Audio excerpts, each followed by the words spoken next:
Steini, 1-1 jafntefli, fannst þér þetta sanngjörn úrslit? Já, ég held að svona heilt yfir þegar að loki kannski svona einhverju leiti sanngjörn úrslit en fullt að fá þessi mark svona í lokin eftir að hafa svona haldið þeim ágætlega frá markinu. Það fengu einhver tvö mjög góð færi og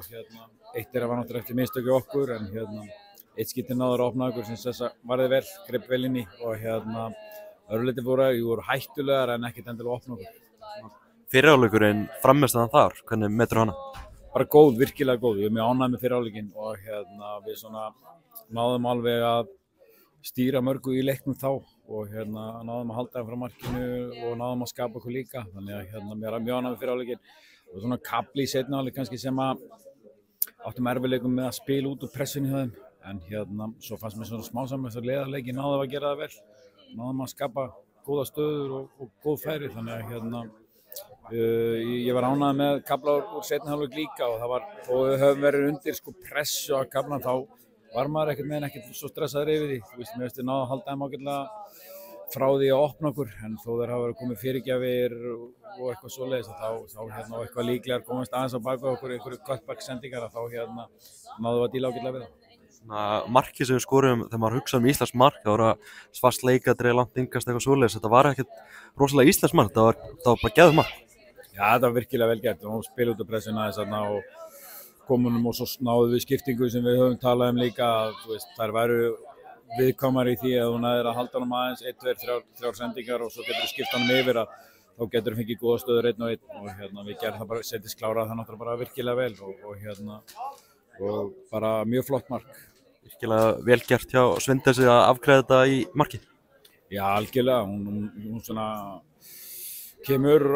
markmannum svolítið óvart virðist vera að hún tekur skotið á nær þannig að hún er raunverulega ekki líklega að verja þetta og gerir allar tilraun til þess held ég. Fúlt að ná ekki öðru marki fyrir hálfleik? Jú, þetta vildum við náttúrulega skora, við fengum náttúrulega fín færi til þess og þetta hefði viljað komast í 2-0 og svona fá þær kannski svolítið frústreraðar inn í seinna hálfleikinn og kannski svona opna sig ennþá meira og gefa okkur fleiri möguleika á því að sækja hratt á þær og þær eru það aggressífur í pressinu og það gæfi mikla möguleika bak við sig og svona aftalega á vellinu. Líka færi í seinna hálfleikum, hællinni á Svindesi var rétt framhjá. Já, ég held að hann væri komin inn ég var svona aðstæðanlegt sjónar á þessu, ég held að hann væri komin inn í markið en það var vel gert og Aglameri gerði vel og bara ánægð með hennar einkomu til dæmis og þannig að mér finnst heilt yfir bara frammistaðan hjá liðinu bara góð og það var dugnaður í liðinu og hugrekki og all kraftur í því þannig að ég er að mörgu leyti bara sáttur við þetta. Leiðir eins og við vorum að fara að landa að sigrinum, það kom það kannski 75, 76, þá svona fannst mér þetta svolítið detta niður, hvernig leið þér? Já, mér fannst það, vegna þess að svo gera þarna taktíska breytingu og mér fannst þá svona vinna á bara betri tökum á þessu einhvern veginn. Gerðu svona taktíska breytingu, fóru úr 2 djúpum miðmönnum í 1 og þá fannst mér vinna á svona auðveldlega að spila í gegnum pressanu hjá þeim og halda betur boltanum framar á vellinu hjá þeim. Þannig að mér leið betur vel eftir sem að leiða á leikinn með það, vegna þess að það var ágjöf ákveðnu kafla í seinni hálfleik og svo svona eftir að taktísku breytingarnar og skiptingarnar þá fannst mér við ná halda betur í boltan og voru þá bara líklegir mörgu leiti að bara bæta við. Hvernig horfir þetta mark sem þær skora við þér? Ég var náttúrulega að sjá það aftur, ég sá þetta svo illa en auðvitað kemur hérna sending á bakvið og hún komast fram hjá þessu og hún skoti í 8 markinu og þetta var náttúrulega bara frýr maður á bakvið hana sem hefði náttúrulega ítt honum inn held ég og þannig að það var lítið við því að gera. 9 leikir í röð án sigurs, þetta orðið áhyggjuefni?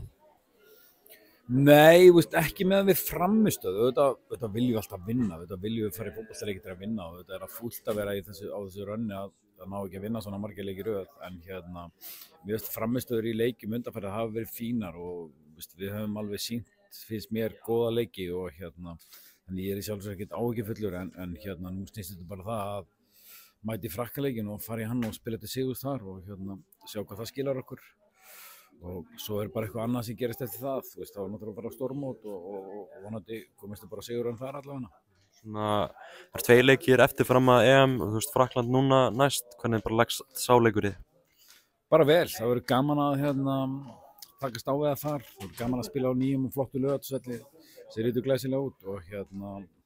og það verður bara góð stemming þar vonandi og við bara stefnum á það að eiga góða leik móti Frökkum og vinna þar á Laugardalsvelli. Talandi stemningu og svona smá skrítin stemning á vellinum í kvöld, var einhver útskriftarhópur með hátalara í stúkunni, tókstu eitthvað eftir því? Já, það var einhverja tónlist þarna, mér finnst það mjög sérstakt að þú fengi bara að vera á vellinum og spila einhver tónlist sem var í gangi þarna, mér finnst það mjög sérstakt að þú fengir að vera með tónlist bara fyrir aftan markið hjá okkur, það var mjög áhugavert. Það var svona handboltastemning. Já, mér finnst þetta mjög sérstakt að þú fengi bara einhver hátalara og bara tónlist hjá þeim og bara syngja og tralla eitthvað út frá einhverju tónlisti þau voru að spila, það var svolítið sérstakt. Takk Steini og gangi vel.